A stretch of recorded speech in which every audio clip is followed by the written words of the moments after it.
Assalamu alaikum. We are discussing about application of atomic absorption spectrophotometry.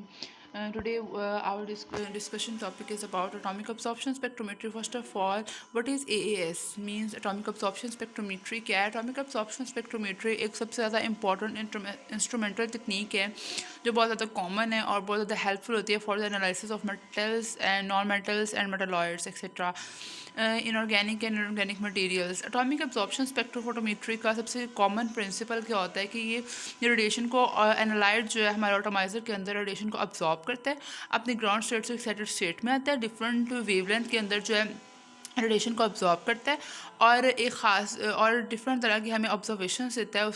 उसके लिए qualitative quantitative observation देता है, उसको डिटर्मिनेशन करने में हेल्प करता है। ये कौन कौन से एलिमेंट उस सैंपल के अंदर पाए जाते हैं इसको डिटर्मिनेशन में हेल्प आउट करता है। मीन्स बहुत ज़्यादा यूज़फुल है एटॉमिक अब्जॉर्प्शन स्पेक्ट्रोफोटोमेट्री। यहाँ पर एक ओवरव्यू दिया हुआ है कि एटॉमिक अब्जॉर्प्शन स्पेक्ट्रोफोटोमेट्री का ओवरव्यू क्या है कि एक रेडिएशन सोर्स होता है हमारे पास, वहाँ से रेडिएशन रिलीज़ हो रही होती है जिसको हमें डिटरमाइन करना होता है। उसके एक ख़ास वेवलेंथ की रेडिएशन जो है पहले से हम डिटरमाइन कर चुके थे कि इस तरह की रेडिएशंस होती हैं उसके अंदर, और देन वो ऑटोमाइज़र जो है हाँ, वहाँ से सैंपल जो है अपनी ग्राउंड स्टेट से एक्साइटेड स्टेट में आता है by absorbing the radiations and वो रेडिएशंस जो है हम डिफरेंट तरीके से डिटेक्ट कर सकते हैं बाय डिटेक्टर एंड हम उससे इंफॉर्मेशन रिकॉर्ड कर सकते हैं बाय एम्पलीफायर। हमारे पास पहले एक रफ ओवरव्यू होता है, बाद में हम उसको क्लियर इमेज बना लेते हैं कि हमारे पास जो सैंपल आया है वो उस रफ ओवरव्यू से मिल रहा है या नहीं मिल रहा। देन हम जो अपने सैंपल्स की डिफरेंट तरह की डिटर्मिनेशन कर सकते हैं, क्वालिटेटिव डिटर्मिनेशन कर सकते हैं, क्वान्टिटेटिव डिटर्मिनेशन कर सकते हैं, हम सैंपल को एनालाइज कर सकते हैं और ये पता कर सकते हैं कि उस सैंपल के अंदर किस किस तरह के एलिमेंट पाए जाते हैं, क्या कुछ मौजूद है। और ये बहुत सारे फील्ड्स में हमारे लिए हेल्पफुल होता है। चंद फील्ड्स के बारे में हम डिस्कस करेंगे आज। यहाँ पर हमें कुछ कंटेंट्स नजर आ रहे हैं, जिस तरह ये हमारे पास ट्रेस एलिमेंट की डिटर्मिनेशन में वेरी हेल्पफुल है, फोरेंसिक लैब में वेरी हेल्पफुल है, क्वालिटेटिव एंड क्वांटिटेटिव डिटर्मिनेशन में बहुत हेल्पफुल है, फूड एंड ड्रग इंस्पेक्शन में बहुत हेल्पफुल है, इन्वायरमेंटल एनालिसिस में बहुत हेल्पफुल है, फार्मास्यूटिकल इंडस्ट्रीज में बहुत हेल्पफुल है, और क्लिनिकल एंड हर्बल एंड फोटोकेमिकल्स में बहुत ज़्यादा इसकी एप्लीकेशन हैं। केमिकल एंड इंडस्ट्रीज़ में बहुत ज़्यादा हेल्पफुल है, मीनिंग एंड जो केमिकल रिएक्शंस में एंड सेमीकंडक्टर में ऑल्सो। और इसके अलावा बहुत सारी एप्लीकेशन है, हम इस एप्लीकेशंस के बारे में अभी डिस्कस करेंगे। First of all is determination of trace element. Trace element की डिटर्मिनेशन हम किस तरह से कर सकते हैं bye atomic absorption spectrophotometry. Atomic absorption spectrophotometry जो है हमारे डिफरेंट तरह के ट्रेस एलिमेंट, ऐसे एलिमेंट जो बहुत ही कम तादाद में पाए जाते हैं या बहुत ज़्यादा माइन्यूट क्वांटिटी होती है उनको डिटरमाइन कर सकता है, उनको बता सकता है कि इसके अंदर मौजूद है या नहीं है। फॉर एग्जाम्पल बायो एलिमेंट्स के अंदर कुछ एलिमेंट्स हैं जो हमारी बॉडी में बहुत ज़्यादा लेस क्वान्टिटी में पाए जाते हैं, लेकिन उनका होना हमारी बॉडी में बहुत ज़रूरी है, तो उसकी डिटर्मिनेशन हम ट्रेस एलिमेंट से कर सकते हैं। ट्रेस एलिमेंट हमें एवेलुएट करते थे concentration of aluminium, cadmium, lead, copper, nickel etcetera, जो बहुत ज़्यादा माइन्यूट क्वांटिटी में पाए जाते हैं किसी भी सैंपल के अंदर, हमारी बॉडी के अंदर और अदर डिफरेंट थिंग्स के अंदर, हमारी बैटरीज वगैरह के अंदर। तो उनकी डिटेक्शन के लिए, उनको ऑब्जर्व करने के लिए, उनकी क्वांटिटी को डिटरमाइन करने के लिए हम लोग एटॉमिक अब्जॉर्प्शन स्पेक्ट्रोफोटोमेट्री की हेल्प ले सकते हैं। Next one is application in forensic lab. Forensic sciences में एटॉमिक अब्जॉर्प्शन स्पेक्ट्रोफोटोमेट्री जो है बहुत ज़्यादा सर्व कर रहा है फोरेंसिक कम्युनिटी को for about over 40 years, and अपना वर्क अभी भी कंटिन्यू रखता है और बहुत ज़्यादा डाइवर्स और वास्ट एप्लीकेशन है इसकी। फॉर एग्जांपल गन शूट का पाउडर रेडी करने के लिए, गन्स में किसी भी गन में से निकली हुई गोली को डिटरमाइन करने के लिए कि कहाँ से निकली है, उसके अंदर क्या कुछ मौजूद है, वो पॉइजन है या नहीं है, हमारे हेयर्स के अंदर मौजूद कुछ मेटल्स या कुछ ऐसी चीज़ें जो बहुत माइन्यूट क्वांटिटी में है बट अगर वो एक्सेस में हो जाए तो हमारे हेयर्स के लिए बहुत ज़्यादा डैमेजिंग हो सकती है, पॉइजन कॉज कर सकती है। तो उसकी डिटरमाइनेशन के लिए फोरेंसिक लैब में हमारे हेयर्स, हमारे सॉइल्स, वुड, कंशूट रेजिड्यू और पोलन्स वगैरह में डिफरेंट तरह के जो एलिमेंट्स बहुत माइन्यूट और ट्रेस एलिमेंट्स के तौर पे काम करते हैं, वो एक्सेस में ना हो जाए, उसको अपनी हद में रखने के लिए, क्रिमिनल्स को रोकने के लिए, क्रिमिनल्स को डिटरमाइन करने के लिए, उनके टेस्टिंग के लिए एटॉमिक अब्जॉर्प्शन स्पेक्ट्रोफोटोमेट्री बहुत ज़्यादा सर्व कर रही है फोरेंसिक कम्युनिटी को। और एक बहुत ज़्यादा वाइड वैरायटी है मटेरियल्स की, जो कि analytical techniques including different kind of microscopy, spectroscopy, chromatography और अदर मेथड्स, जिनमें डिफरेंट तरह से एटॉमिक अब्जॉर्प्शन स्पेक्ट्रोफोटोमेट्री जो है हेल्प आउट कर रही है। तो एटॉमिक अब्जॉर्प्शन स्पेक्ट्रोफोटोमेट्री की बहुत ज़्यादा वास्ट एप्लीकेशन है इन फोरेंसिक साइंसेज।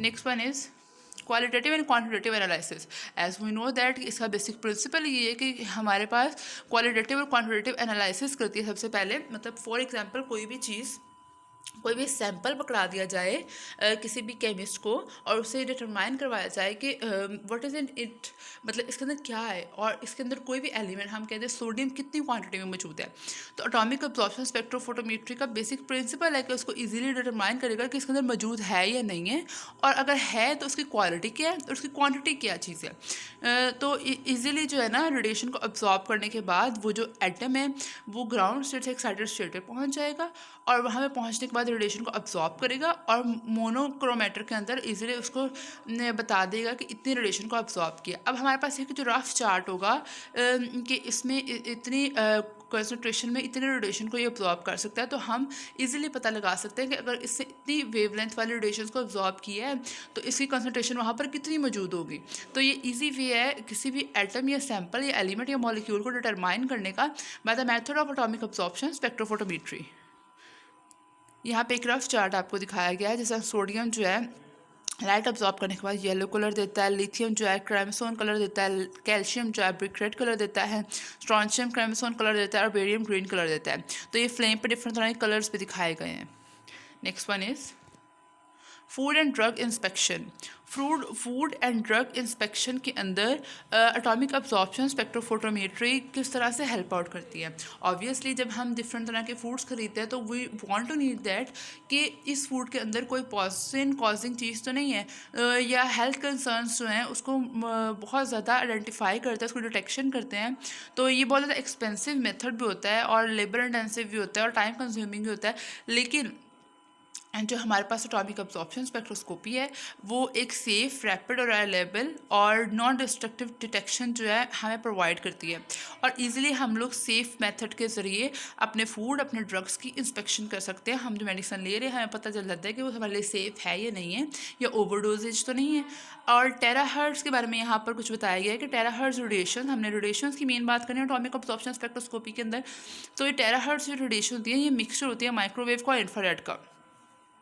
ये इंटरेक्ट करती है मटेरियल के साथ और उसके अंदर पेनिट्रेट करती है, ठीक है, और डिफरेंट तरह की टेक्नोलॉजी इस्तेमाल करके डिटेक्टर इस्तेमाल करके terahertz spectroscopic imaging had transition from a laboratory scale techniques into versatile imaging tools with many practical applications. बहुत ज़्यादा इसकी प्रैक्टिकल एप्लीकेशंस है। टेराहर्ट्ज़ क्या करते हैं कि बहुत ज़्यादा इसके अंदर पोटेंशियल होता है कि ये डिफरेंट तरह के फूड की इंस्पेक्शन कर सके, उसकी क्वालिटी और क्वान्टिटेटिव इन्फॉर्मेशन दे सके, और टेराहर्ट्ज़ जो फूड के अंदर इंडस्ट्री के अंदर डिटेक्शन करते हैं मॉइस्चर का, फॉरेन बॉडीज़ का कि इंस्पेक्शन करती है, क्वालिटी को कंट्रोल करती है, और डिफरेंट तरह के डिटेक्शन और हार्मफुल एंटीबायोटिक्स और माइक्रो ऑर्गेनिज्म वगैरह से ऑब्जेक्ट को बचाती है, और उसके बारे में फॉर्स इन्फॉर्मेशन प्रोवाइड करती है कि फूड आपका या ड्रग आपका वो सेफ़ है आपके लिए, नहीं है आपके हेल्थ के लिए सेफ़ है या नहीं है। तो हेल्थ कंसर्न्स जो है एटॉमिक अब्जॉर्प्शन स्पेक्ट्रोस्कोपी को इस्तेमाल करके डिफरेंट तरह के फूड और ड्रग्स की इंस्पेक्शन करते हैं। Next one is environmental analysis. तो एटॉमिक अब्जॉर्प्शन स्पेक्ट्रोमेट्री का ऑब्वियसली एनवायरनमेंट के अंदर भी बहुत ज़्यादा वास्ट एप्लीकेशन है इसकी। एनवायरनमेंट के अंदर ये डिफरेंट तरह की क्वालिटेटिव और क्वांटिटेटिव कंसनट्रेशन फाइंड आउट करता है कि डिफरेंट तरह के केमिकल्स किस क्वांटिटी में मौजूद हैं या किस तरह से हार्म कर रहे हैं हमारे एनवायरनमेंट को, ये कितना फ़ायदा पहुँचा रही है कोई चीज़ हमारे एनवायरनमेंट को। तो सी को, रिवर को, सी वाटर को, एयर को, पेट्रोल को, ड्रिंकिंग वाटर को मोनिटर करने के लिए एनवायरनमेंट के अंदर एटॉमिक अब्जॉर्प्शन स्पेक्ट्रोमेट्री बहुत ज़्यादा हेल्पफुल है। यहाँ पे एक ग्राफ भी दिखाया गया है इसका। Next one is pharmaceutical analysis. Pharmaceutical analysis pharmacology के अंदर एटॉमिक अब्जॉर्प्शन स्पेक्ट्रोमेट्री बहुत ज़्यादा हेल्पफुल है। फार्मास्यूटिकल इंडस्ट्रीज़ में ऑब्वियसली हमारे पास मेडिसिन तैयार होती हैं, तो वहाँ पर ट्रेस एलिमेंट या बहुत माइन्यूट क्वांटिटी में मौजूद एलिमेंट्स की डिटेक्शन के लिए एटॉमिक अब्जॉर्प्शन स्पेक्ट्रोस्कोपी को इस्तेमाल किया जाता है। एटॉमिक अब्जॉर्प्शन स्पेक्ट्रोमेट्री में फार्मास्यूटिकल इंडस्ट्री के अंदर बहुत ज़्यादा आर्टिकल्स भी इस पर लिखे गए हैं और बहुत ज़्यादा हेल्पफुल भी। और मेटलॉयड्स को ड्रग्स के अंदर ना शामिल किया जाए या कितनी क्वांटिटी में शामिल किया जा रहा है उस पर भी बहुत ज़्यादा ऑब्जर्वेशन की जाती है। एक्टिव फार्मास्यूटिकल इंग्रेडिएंट्स और रॉ मटेरियल्स और इंटरमीडिएट्स, इन सब के बारे में इंफॉर्मेशन ली जाती है बाय एटॉमिक अब्जॉर्प्शन स्पेक्ट्रोस्कोपी को इस्तेमाल करके। एटॉमिक अब्जॉर्प्शन स्पेक्ट्रोस्कोपी का मेटल मेटालॉइड का क्लिनिकल सैंपल के अंदर क्लिनिकल सैंपल्स में तो हेल्पफुल है, लेकिन कौन सी हम न्यूट्रिशन ले रहे हैं, हम कुछ ओवर डोजेज ले रहे हैं अपने कमज़ोर पीपल को देने के लिए, तो उसके अंदर एटॉमिक अब्जॉर्प्शन स्पेक्ट्रोस्कोपी ज़्यादा हेल्पफुल नहीं रहेगा। क्यों नहीं रहेगा? क्योंकि हम वहाँ बहुत ज़्यादा ओवर डोजेज पहले से इस्तेमाल कर रहे हैं, तो ओवर डोजेज जब आपने देना है तो एटॉमिक अब्जॉर्प्शन स्पेक्ट्रोस्कोपी का उसमें कुछ यूज़ नहीं रहता। फिर क्लिनिकल एनालिसिस है सबसे पहले। Next one is clinical analysis. Clinical analysis क्या करता है? हमारे पास डिटेक्शन करता है कैल्शियम, मैग्नीशियम, लिथियम, सोडियम के हमारे ब्लड के अंदर, हमारे प्लाज्मा सीरम के अंदर, और bye atomic absorption spectroscopy. Atomic absorption spectroscopy बताता है कि हमारे ब्लड के अंदर कोई चीज़ कितनी क्वांटिटी में मौजूद है, किस चीज़ को कम होना चाहिए, किसको ज़्यादा होना चाहिए। तो एक केमिस्ट इजीली फ़ौरन से क्लिनिकल एनालिसिस कर सकता है एक ब्लड सैंपल लेकर। एटॉमिक अब्जॉर्प्शन स्पेक्ट्रोस्कोपी जो है लेबॉर्ट्रीज में बहुत ज़्यादा इस्तेमाल होती है, बहुत ज़्यादा एनालाइज करती है मेटल्स को, नॉन मेटल्स को डिटेक्शन करती है और ट्रांसफॉर्म करती है एटम को फ्रॉम बाय वेपराइजेशन, और एनालाइज करती है मेटल को in blood, serum and urine के अंदर। तो डिफरेंट तरह की मेथड है, ये डिफरेंट तरह की एप्लीकेशन है एटॉमिक अब्जॉर्प्शन स्पेक्ट्रोस्कोपी की क्लिनिक के अंदर भी। क्लिनिकल एनालिसिस के अंदर जो है हम डिफरेंट तरह की मेटल्स को ऑब्जॉर्व करते हैं, और इसका बेसिक प्रिंसिपल क्या होता है कि जो it can measure the concentration of free metallic atom, not molecule. An acetylene powder flame dissociates molecule isolated in the metallic atoms. A beam of monochromatic light passes through the top of the flame. The metallic atom absorbs the light proportionality to their concentration. और इस तरीके से हम एक जो small concentration के अंदर जो कोई भी मॉलिक्यूल कितनी क्वांटिटी में मौजूद है तो उसको हम इजीली ऑब्जर्व कर सकते हैं। Next one is herbal analysis. Herbal analysis क्या है कि herbal analysis the presence of heavy metal. हमारे पास जो जड़ी बूटियाँ हम लोग इस्तेमाल करते हैं तो उसके अंदर कितनी ज़्यादा हैवी मेटल मौजूद है, जैसे लाइक कैडमियम, निकल, कॉपर वगैरह, उसको एनालाइज किया जाता है। ठीक है, और आज ज़्यादा बहुत ज़्यादा थ्रेट है इस बात का कि हर्बल चीज़ें जो इस्तेमाल की जाती हैं वो भी ज़्यादा ख़तरनाक हो सकती हैं। क्यों? क्योंकि जड़ी बूटियाँ हैं तो वहाँ पे इंसेक्ट्स और डिफरेंट तरह की चीज़ें मौजूद हैं, और सॉइल के अंदर डिफरेंट तरह की आपके पास हैवी मेटल्स मौजूद हो सकती हैं, तो वो भी नुकसानदेह हो सकती है। तो उसको एनालाइज करना कि हैवी मेटल्स या नॉन मेटल्स या मेटल्स जो है किस क्वांटिटी में मौजूद हैं या नहीं मौजूद हैं, हमारे लिए हेल्पफुल है, हेल्थ के लिए सही है या नहीं है। तो ये हर्बल एनालिसिस बहुत ज़्यादा यूज़फुल है। Next one is petrochemical. Petrochemical में ऑब्वियसली पेट्रोल के अंदर डिफरेंट तरह के हमारे पास पेट्रोल की डिफरेंट तरह की रिफाइनिंग के लिए हमारे पास बहुत हेल्पफुल है एटॉमिक अब्जॉर्प्शन स्पेक्ट्रोमेट्री।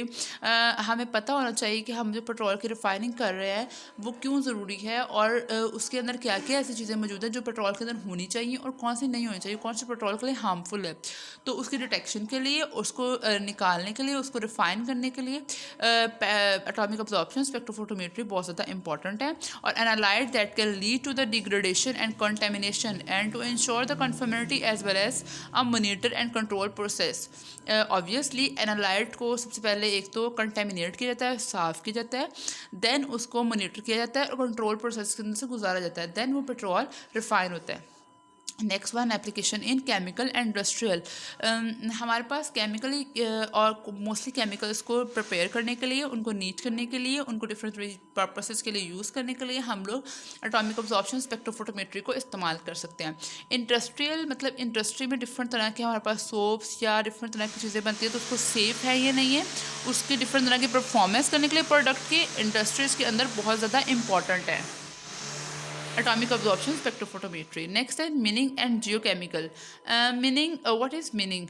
मीनिंग हमारे पास एक जियोकेमिकल प्रोसेस है जिसमें हम जो है डिफरेंट तरह के सैंपल का स्मॉल सैंपल लेते हैं, उन सैम्पल्स को या हमारे जो अर्थ है, अर्थ क्रस्ट है, उसके ऊपर से डिफरेंट तरह की मेटल्स या नॉन मेटल्स को हम लोग ऑब्जर्व करते हैं, या न्यू मेटल्स हम लोग डिटरमाइन करते हैं या उसको निकालते हैं। जियोकेमिकल मीन अर्थ क्रस्ट के ऊपर से डिफरेंट तरह की मेटल्स को निकालना, उनको साफ़ करना और नए तरह के मेटल्स को इंट्रोड्यूस करवाना या इन्वेंट करवाना, ये एक मीनिंग का प्रोसेस है। इसकी जो स्टैंपिंग करनी है, इन मेटल्स को इंट्रोड्यूस करवाना है, इनके सोल्यूशन को चेक करना है कि क्या ये कुछ नया है या नहीं है, और ये क्या कॉस्ट है, और ये कहाँ से निकली है, और उसको ऑब्जर्व करना है उसके अंदर क्या कुछ मौजूद है, कौन सी मेटल कितनी क्वांटिटी में मौजूद है, वो सारा प्रोसेस मीनिंग का है। और ये प्रोसेस जो है एटॉमिक अब्जॉर्प्शन स्पेक्ट्रोफोटोमेट्री के जरिए परफॉर्म किया जाता है। Next one is, and the last one is, semiconductor. Determine the lower and lower values of the variety of material, कि कोई मटेरियल कितना ज़्यादा लेस कंडक्टर है, क्योंकि मेटल बहुत ज़्यादा अच्छा कंडक्टर होता है, तो मेटल कितनी लेस क्वांटिटी में मौजूद है तो वो अच्छा सेमी कंडक्टर होगा। और जो है नेसेसिटी होता है कि वो सेमी कंडक्टर इंडस्ट्रीज़ में इस्तेमाल होना है, तो इसलिए उसकी अच्छी तरीके से डिटेक्शन की जाए, तो वो हम एटॉमिक अब्जॉर्प्शन स्पेक्ट्रोफोटोमेट्री के जरिए डिटरमाइन करते हैं। तो ये सेमी कंडक्टर की determination specially atomic absorption spectrophotometry के जरिए की जाती है। Thank you so much. There is a vast application of atomic absorption spectrophotometry, and we are discussing about somehow.